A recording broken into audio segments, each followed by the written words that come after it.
परमेश्वर का मंदिर हम हैं और यीशु मसीह और परमेश्वर उसके मालिक है। दो तरह के भवन होते हैं, एक तो जहाँ परमेश्वर के लोग इकट्ठा होते हैं वो एक परमेश्वर का भवन है, और दूसरा है कि परमेश्वर का भवन हम खुद भी हैं, हमारे अंदर वो आके रहना चाहते हैं। इसमें जो भजनकार दाऊद बोलते हैं वे रोने की तराइयों में जाते हैं। जो परमेश्वर का मंदिर बनना चाहते हैं वे पहले रोने की तराई में जाते हैं। पहले मैं सोचता था कि रोने की तराई का मतलब होता है कि हम अपने जीवन में जो परिस्थिति है उसके लिए रोते हैं, तब हम मंदिर नहीं बनते। अपनी परिस्थिति के लिए तो सभी रोते हैं, लेकिन परमेश्वर का मंदिर वो बनते हैं जो दूसरों के लिए आंसू बहाते हैं। आप समझ रहे हो? वो दाऊद बोलता है कि वे रोने की तराई में जाते हुए उसको सोते का स्थान बनाते हैं। आप कब परमेश्वर का मंदिर बनते हो?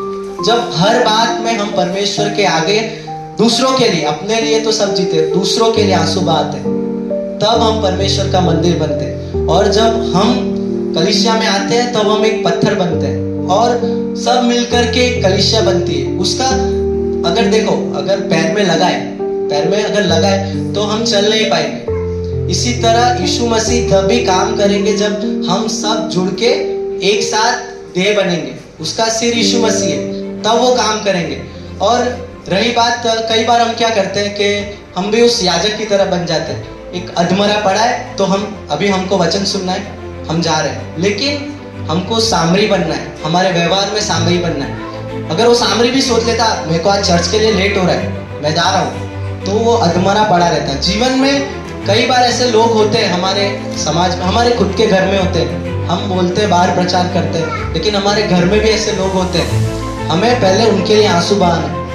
आप समझ रहे हो? उसके अंदर ऐसा होता है कि कई बार क्या होता है, हम वो याजक के समान बन जाते हैं, या कि ये भूमि तो पथरीली है, ये भूमि फल नहीं लाएगी, लेकिन हमको पिता सिखाता है कि हमको बीज बोना है। जरूरी नहीं है कि हम वचन का बीज बोए, पहले हमें अपने व्यवहार से बीज बोना है। अगर एक बार आप बीज बो दोगे, प्रार्थना करोगे, बढ़ाने वाला परमेश्वर है। फल आज नहीं तो कल परमेश्वर लाएगा।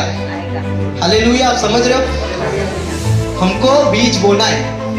हम अगर ऑफिस में प्रचार नहीं कर पा रहे तो हमारे कामों से हमको बीज बो देना है। आज नहीं तो कल नहीं तो परसों वो बीज अगर परमेश्वर की इच्छा में है तो जरूरी नहीं वो कलीसिया में आएगा। हम समझते कि कलीसिया में आएगा, ऐसा जरूरी नहीं है। लेकिन जब यीशु मसीह के समय में भी कई जो याजक थे या जो फरीसी थे, वो लोग विश्वास करते थे, वो प्रकट में नहीं आते थे, लेकिन वो विश्वास करते थे।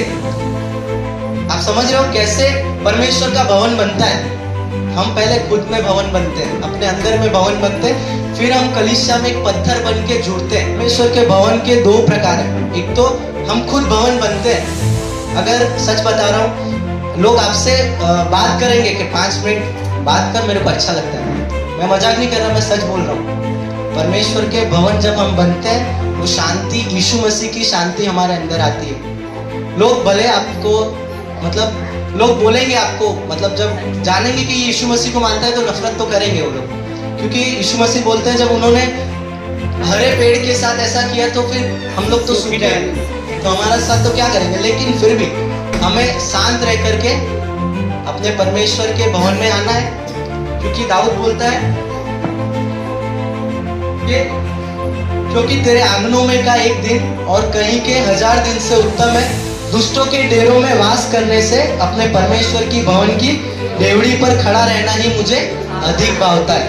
वो क्यों ऐसा बोलते हैं? क्योंकि परमेश्वर के भवन में वो सारी चीजें, नए नियम में परमेश्वर ने यीशु मसीह को कलीसिया में दिया है, लेकिन अब कब कार्यकारी होगा? जब हम सब जुड़ करके उसकी आराधना करेंगे, हम सब मिल करके जब उसमें बढ़ेंगे, तब वो कार्यकारी होगा।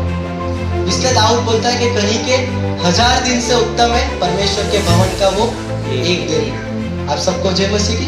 प्रभु को धन्यवाद।